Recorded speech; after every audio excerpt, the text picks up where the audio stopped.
जालना महानगरपालिका निवडणुकीसाठी भाजप महायुती सज्ज, महापौर आमचाच होणार, महसूल मंत्री चंद्रकांत बावनकुळे यांची जालन्यात प्रतिक्रिया। आज दिनांक 20 शनिवारी रोजी सायंकाळी 7 वाजता मिळालेल्या माहितीनुसार जालन्यात येणाऱ्या महानगरपालिका निवडणुकीच्या पार्श्वभूमीवर पूर्वतयारीसाठी आम्ही जालन्यात आलो असून आगामी निवडणुकीत भारतीय जनता पार्टी महायुतीचाच महापौर होईल असा ठाम विश्वास महसूल मंत्री चंद्रकांत बावनकुळे यांनी जालन्यात एका हॉटेलमध्ये माध्यमांशी बोलताना व्यक्त केला। महसूल मंत्री चंद्रकांत बावनकुळे आज जालना जिल्हा दौऱ्यावर होते। विकसित जालन्याचा सरकार विचार करत असल्यामुळे जालन्यातील जनता आमच्या सोबत आहे असंही त्यांनी स्पष्ट केलं। बावनकुळे म्हणाले की डबल इंजिन सरकार असलेली नगरपालिका शहराच्या विकासासाठी अधिक निधी आणि गती देऊ शकते, त्यामुळे जालन्याच्या सर्वांगीण विकासासाठी जनता भाजप महायुतीला साथ देईल असा विश्वास त्यांनी व्यक्त केला। नगर परिषद निवडणुकांबाबत विश्वास महाराष्ट्रातील नगर परिषद निवडणुकांमध्ये आतापर्यंत जेवढे यश मिळाले नाही त्यापेक्षा अधिक यश या निवडणुकांमध्ये मिळेल असा दावा बावनकुळे यांनी केला। उद्याच्या निकालानंतर याबाबत अधिक स्पष्टता येईल असंही त्यांनी नमूद केलं। मित्रपक्षांमधील जागा वाटपावर स्पष्टीकरण, ज्या ठिकाणी मित्रपक्ष एकमेकाच्या विरोधात उभे आहेत तिथे चर्चा करूनच निवडणूक लढवली आहे। मित्रपक्षांमध्ये कोणतेही मतभेद किंवा मनभेद नाहीत, चर्चा करून निर्णय घेतले असल्यामुळे याचा कोणताही विपरीत परिणाम होणार नाही असं बावनकुळे यांनी स्पष्ट केलंय।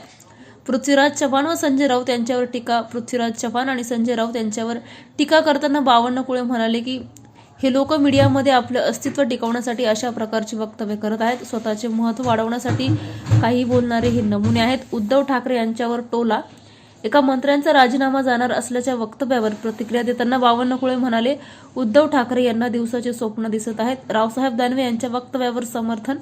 ठाकरे बंधूंच्या शेवटच्या निवडणुकीसंदर्भातील वक्तव्यावर प्रतिक्रिया देताना बावनकुळे म्हणाले, रावसाहेब दानवे जे बोलतात ते जनमताचा कौल पाहूनच बोलतात, ते बरोबर बोललेले आहेत।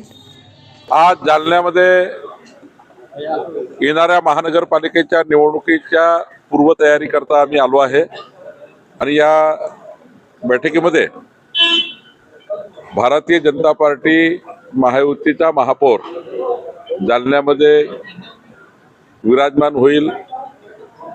जनता आमच्या सोबत आहे। मला वाटतं की प्रधानमंत्री मोदींचं सरकार, देवेंद्र फडणवीसचं सरकार, डबल इंजिन सरकार विकसित जालना करू शकतो आणि विकासाचा जालन्याचा संकल्प पूर्ण करू शकतो आणि म्हणून जालन्याचे नागरिक, जालन्याचा मतदार हा देवेंद्र फडणवीसजी आणि आमच्या सरकारच्या मागे उभा आहे आणि सरकारची भूमिका हीच आहे की विकसित जालना तयार करण्याची।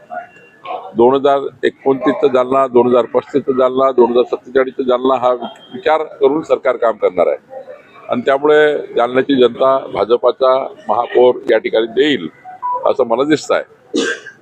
पालिका निवडणुकीमध्ये भाजपा महायुती 2/3 बहुमताने महाराष्ट्रात दिसेल, कारण जनतेने निर्णय घेतला आहे की आपल्या सरकार जे डबल इंजिन सरकार आहे तेच आपल्याला नगरपालिकेला विकास फंड देऊ शकतं, विकास निधी देऊ शकतं आणि भाजपाचा जर विचार केला तर महाराष्ट्राच्या इतिहासामध्ये भारतीय जनता पक्षाला आतापर्यंत ज्या नगरपालिकेच्या निवडणुकीमध्ये जेवढं मोठं यश नाही मिळालं तेवढं मोठं यश या नगरपालिका निवडणुकीत मिळेल असा विश्वास मला आहे।